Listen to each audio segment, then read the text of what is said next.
अस्सलाम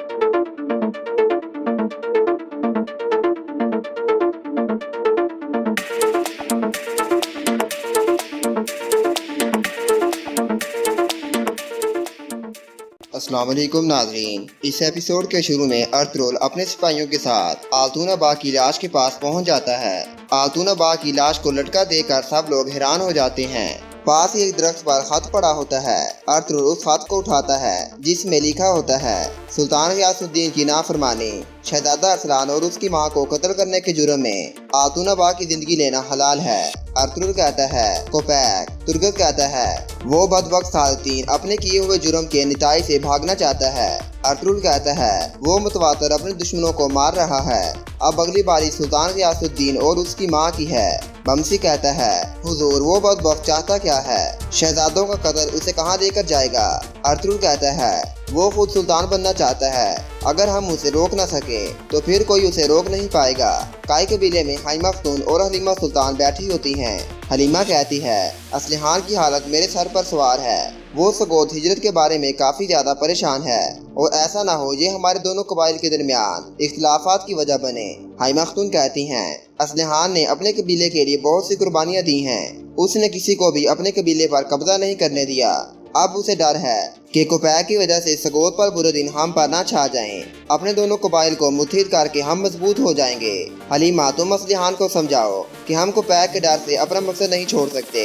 जंगल में अर्तुगरुल साहब शहजादे के पास पहुंच जाते हैं और अब्दुर्रहमान से उसकी हालत के बारे में पूछते हैं। अब्दुर्रहमान कहता है उस जालिम ने शहजादे के सीने में बुरी तरह खंजर मारा है। शहजादा अगौज़ अंगूठी अर्तुगरुल को देते हुए कहता है ये मेरे बाबा सुल्तान अलाउद्दीन का वर्सा है।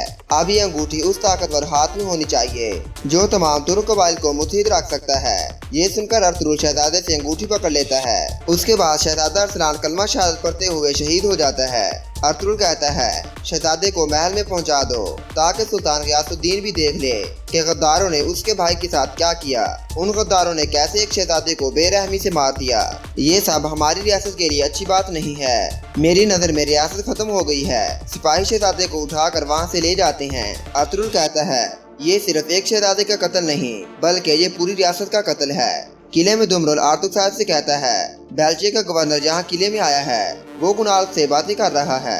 ये सुनकर अर्तुग साहब गुनाल की तरफ चले जाते हैं। काई कबीले में असलिहान तुर्गत से कहती है हम अभी काई कबीले में आबाद हुए हैं। हमें यहाँ भी अपना निजाम संभालने में कुछ वक्त लगेगा। मेरी तजवीज़ है कि हम अर्तुग साहब से जाकर मिलें और उन्हें सगोत हिजरत के बारे में हमारे खदशात बताएं। तुर्गत कहता है असलिहान हम पहले ही इस मामले पर बात कर चुके हैं। असलिहान कहती है मैं तो अपने कबीले की बेहतरी के लिए सोच रही हूँ। आप ये क्यों नहीं समझते? सुल्तान के मरने के बाद अब अर्तुगरुल साहब अकेले रह गए हैं। कोपैक ने तमाम ताकत अपने हाथ में ले ली है। हम उससे कैसे निपटेंगे? मैंने सरदारों से बात की है, वो भी इस हिजरत के हक में नहीं हैं। तुर्गत कहता है असलिहान मैंने तुम्हें पहले भी कहा है कि सरदारी वाले मामलात में मेरे साथ दखल अंदाजी मत करो। इस कबीले की हिफाजत करना मेरा काम है।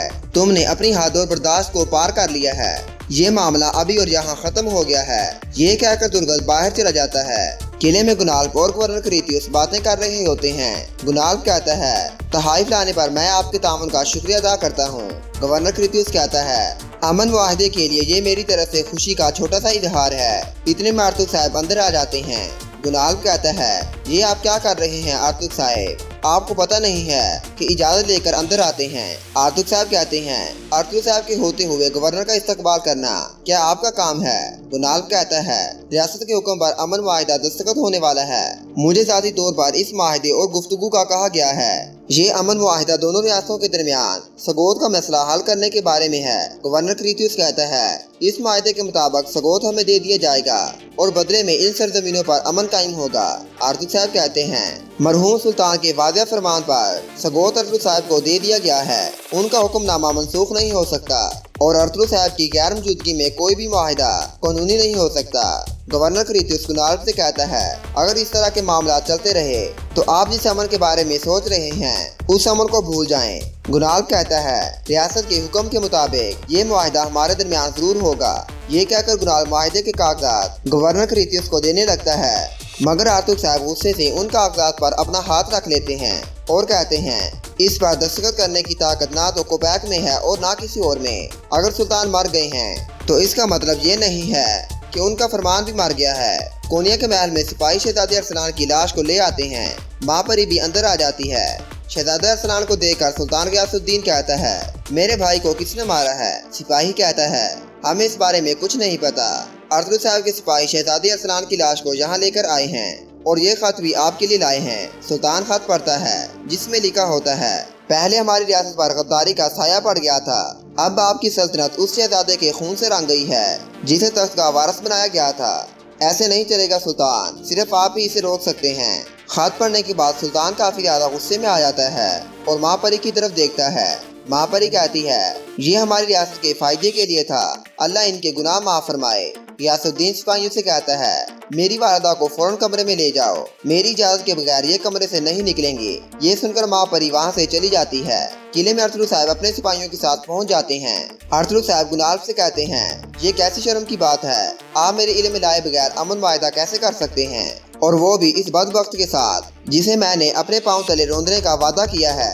गुनाल कहता है, रियासत के हुक्म के मुताबिक मुझे इस अमन वायदे पर दस्तखत करने होंगे, जिसके मुताबिक ये हमें मैसूरात देते रहेंगे और गवर्नर क्रीतियस को सगोत की मलकियत दे दी जाएगी। अर्तुगरुल कहता है, सगोत सुल्तान के फरमान पर मुझे दिया गया है, मेरा और मेरे सिपाहियों का खून बहाए बगैर ये मुझसे कोई नहीं ले सकता।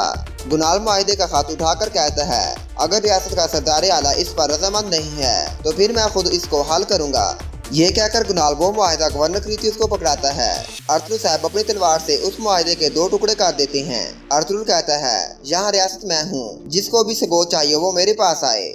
गवर्नर क्रीतियस गुनाल से कहता है, मैं यहाँ आपकी दावत पर अमन मुआहिदा करने आया था, लेकिन मुझे यहाँ आकर पता चला कि आप लोगों का आपस में ही इत्तेफाक नहीं है। ये कहकर गवर्नर जाने लगता है। अर्तुगरुल जोरदार धक्का मारकर उसे नीचे बिठा देता है और उसकी गर्दन पर अपनी तलवार रख लेता है। गवर्नर कहता है, अर्तुगरुल क्या आप मुझे भी मेरे बेटे की तरह मार देंगे? हमारे शहंशाह तुमसे इसकी भारी कीमत वसूल करेंगे।